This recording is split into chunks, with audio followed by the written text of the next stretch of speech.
with Marty Shields. This is the first time I ever felt this way. Gonna get up. Single stories. A kiss of 1,000 chicks, so turn me loose.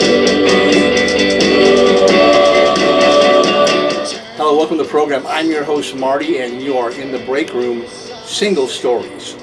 And the song we're going to take a look at today is written by a songwriting team from the late 50s, early 60s that did really well. In fact, the song you hear below me somewhere was written by them, and that was kind of their first hit as a songwriting team.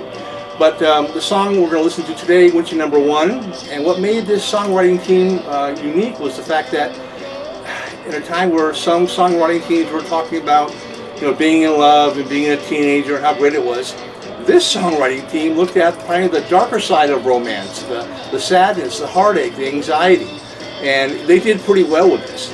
But before we take a look at that song today that we're going to look at, that went to number one, we're going to take a look at another song of theirs that reached number 3, I think, in 1964. They wrote this song also. It's by Terry Strafford, and it's called Suspicion. So sit back, relax, fire up a Calatini, and watch the pictures as they fly through the air. We'll be right back. Every time you kiss me, I'm still not certain that you love me. Every time you hold me, I'm still not certain that you care. Though you keep on saying you really, really, really love me. Do you say the same words to someone else when I'm not there? Suspicion, or it's my heart. Suspicion keeps us apart. Suspicion, why torture me? Every time you call me and tell me we should meet tomorrow, I can't help but think that you're meeting someone else tonight. Why should our romance just Taking some tickets to the picture. Like, subscribe, comment. Music History thanks you. Tonight, but turn me loose. Do you have any hobbies? What do you do for fun? I play a little guitar. Welcome back to the program. Now, the song we're going to take a look at, we have to go back and figure out who actually wrote this song, where it came from. And we have to go way back to 1925, I believe, in Brooklyn, when a young boy is born by the name of Jerome Felder. Sadly, this young boy at 6 years old was stricken with polio. Now, one of the things that made Jerome, or Jerry as they called him, unique was even at that age, he was still like a kind of person that was just going to do whatever he wanted to. He didn't care about the circumstance. He didn't allow his disability to prevent him from accomplishing his life's goals. He was convinced he was going to be the first championship boxer with polio. He was on crutches for the rest of his life because of the polio. And because of that, he had a lot of time out of school, and he started listening to more and more music on the radio and really got into jazz and blues. In fact, when he got to be a teenager, he actually started sneaking into nightclubs in Harlem and in New York, clubs, bars, to see some of these performers. And he wanted to be a singer. But by this time, blues and jazz has kind of turned into R&B, rhythm and blues, and so he wants to be a blues shouter. They didn't call them singers; they called them shouters. I don't know why. He figures that Jerry Felder is not going to get a lot of gigs playing the blues, or R&B rather, and so he changed his name to Doc Pomus, and also because not only getting gigs, but also he wanted to kind of save the family. His dad was a lawyer, and maybe it just wasn't a good idea to kind of advertise that his son was a blues shouter, so he kind of kept that on the down low. He actually starts performing in clubs and bars in 1943, and here's one of the first places he ever played at. And the black crowds love him. They're amazed to see this white guy, Jew, from Brooklyn, who has polio, up in front of this black crowd. And he played some of the clubs and the bars that were like the worst places. I mean, the joke was that some of the black people wouldn't come to these places, but he did. And the audiences thought he had courage. They thought that he had talent, and they respected him, considering that he had the disability. And he said he was the only white Jew with polio that was singing the blues, or R&B rather, in New York City. In 1955, he records a song that he has written. He's starting to write songs now. Not only is he performing in the clubs, but he's also writing, and not only for himself, but for other performers. In 1955, a song he writes called Heartlessly, and it does really well. In fact, Alan Freed, the famous DJ, radio DJ, actually puts it on his show, and it does really well. And I guess a management company comes down and wants to kind of sign him and stuff, but they meet him, and they meet this kind of overweight Jewish white guy who has polio, and they couldn't figure out any way to promote this, so they tell him that he's not interested anymore, and just kind of breaks his heart. I mean, he doesn't think that his disability and the fact that he's a white Jew should affect his ability to perform, and it really doesn't. He's really good. Music and the music world starts changing around 1955.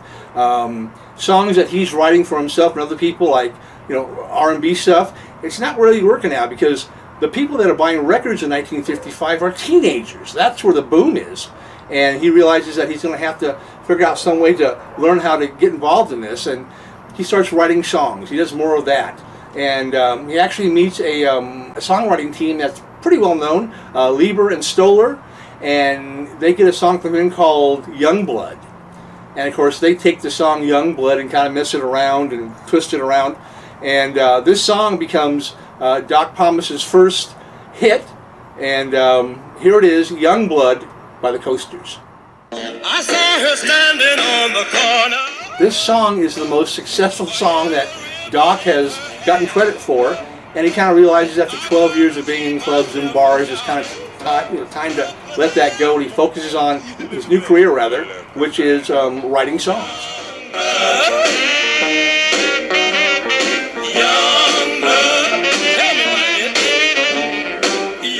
Now, Doc doesn't know anything about rock and roll, and he's looking for a partner to kind of help him maybe compose some music, write some lyrics, and he's looking around, and his cousin Nasha actually introduces him to Mort Schumann. Now, Mortimer Schumann was born in 1938 in Brooklyn.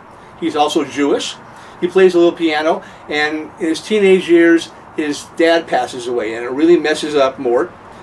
He starts to kind of start rebelling. He starts smoking weed, and he starts walking like he's a black man, whatever that means. He starts dressing like he's black. He starts talking like he's black, and it was happening a lot back in the late 50s. It's what the writer Norman Mailer called white niggers. But he ends up spending a lot of time with Doc, writing and kind of playing some songs, and Doc kind of shows him how to write a song. There's a formula, the way to write a song, and he kind of starts learning from Doc, and he's younger, so he knows rock and roll. He kind of knows at least the chord changes and how it works, which is different than R&B a little bit. Their first song they put out as the writing team of Pomus and Schumann is "Wake Up, Miss Rip Van Winkle." It's not a big hit, but at least gets them in the ball game, and they actually have a record that they put out that is credited to them at least. Doc meets a young lady who's a actress and a dancer, beautiful. Her name is Wilma Burke, but she goes by Willie, and they end up getting married. And here's a picture, of course, of them at the actual reception with Willie dancing with somebody. One girl, one boy, some grief. By 1958, the songwriting team of Pomus and Schumann are now working at the Brill Building in New York, which is the building where all the songwriters worked at. They all had like these little cubicles with a piano and maybe a chair and a table and an ashtray, and they would go there every day and kind of bang out songs, at least try to create songs that they could take and convince performers or groups to play. And they start getting pretty lucky. In fact, a young performer who we heard at the beginning of the program, Fabian, likes their stuff, and he actually does really well with the songs, Turn Me Loose, those kind of songs. And other performers like what Doc and Mort are doing. You have Dion the Belmonts doing Teenager in Love, You have the Mystics doing Hushabye, and by the late 1950s, early 60s, Doc and Mort are everywhere. They're very, very famous and important and wealthy. They're doing really well. And one day, Doc is at his house going through some papers and some letters, and he comes across the wedding invite, the reception invite to him and his wife Willie. And a thought comes to him. And he remembers that because of his disability, he was unable to dance with his beautiful wife. She's a dancer and loved to dance, but he was unable to dance with her at their own wedding reception. And an idea comes along, and he kind of starts thinking about it, and he writes down on this invitation just a couple of scribbles, and one of them says, "Save the Last Dance." This song is released in August of 1960, and it becomes Doc and Mort's first #1 song that they've written. It's by the Drifters, and it's "Save the Last Dance for Me." Let 'em hold you tight. You can smile, every smile for the man who held your hand neath the pale moonlight. But don't forget who's taking you home and in whose arms you're gonna be. So darling, save the last dance for me. Oh, I know that the music's fine, like sparkling wine. Go and have your fun. Laugh and sing. But while we're apart, don't give your heart to anyone. But don't forget who's taking you home and in whose arms you're gonna be. So darling, save the last dance for me. Baby, don't you know I love you so? Can't you feel it when we touch? I will never, never let you go. I love you oh so much. You can dance, go and carry on till the night is gone and it's time to go. If he asks, if you're all alone, can he take you home? You must tell him no. 'Cause don't forget who's taking you home and in whose arms you're gonna be. So darling, save the last dance for me.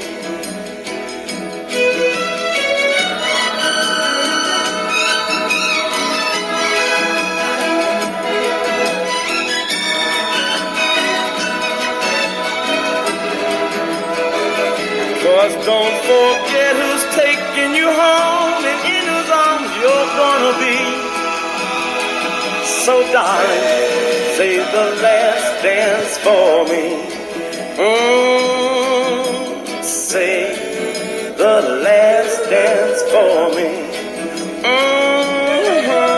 Save the last dance for me. The song is nominated for a Grammy in 1960 for Song of the Year.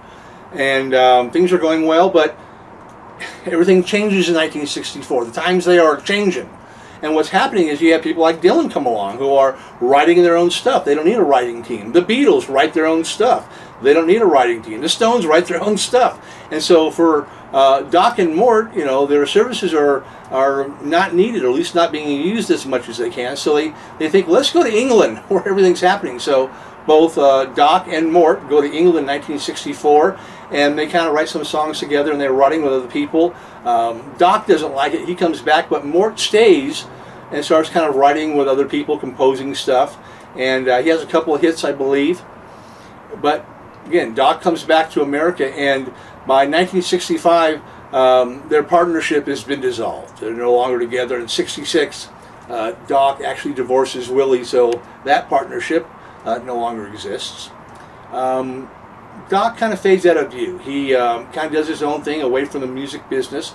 Mort stays in France, where he continues to be a celebrated songwriter, and he also starts singing and performing like in plays on TV, and he kind of gets known over there.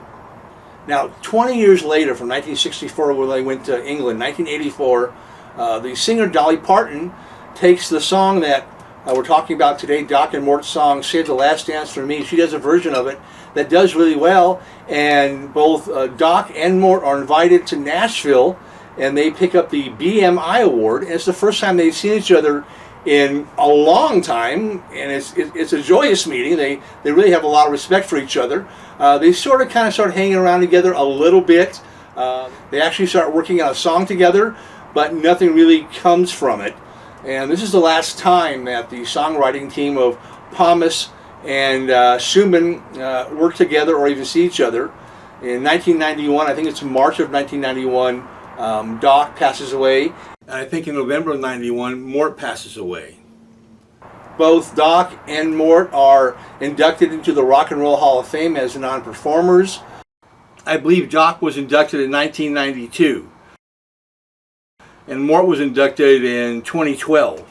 And their song, Save the Last Dance for Me, is inducted into the Grammy Hall of Fame as a lasting song.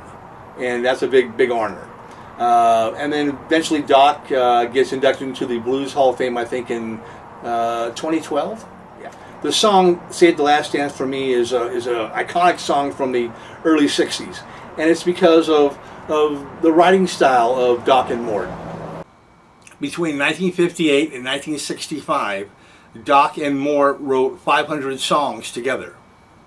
They wrote about, like I said, bad parts of an early love. And it takes talent to take a bad situation or a sad situation in life or other ideas that are similar to that and relate them to the audience that's buying these records and loving these songs.